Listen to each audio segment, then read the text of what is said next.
নমস্কার বন্ধুরা, শুভ দুপুর। আশা করি তোমরা সকলে ভালো আছো, আমিও ভালো আছি। আজকে রান্না নীলু ব্লকে তোমাদের স্বাগত। আজকে দুপুরে লাঞ্চের মেনু হয়েছে, ভাত হয়েছে, আর এই যে ঢ্যাঁড়সের ঝাল করেছি, কালো জিরে ফোড়ন দিয়ে, সর্ষে পোস্ত কাঁচা লঙ্কা দিয়ে, আর এই যে পাঁপড় ভাজা, আর এখানে করেছি একদম অনুষ্ঠান বাড়ির মতো পটলের ঝোল করেছি।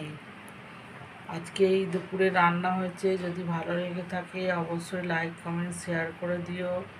পারলে একটা সাবস্ক্রাইব করো, পারলে কেন করো একটা সাবস্ক্রাইব। এই সাবস্ক্রাইবের জন্য আমার অনেক কিছু আটকে আছে।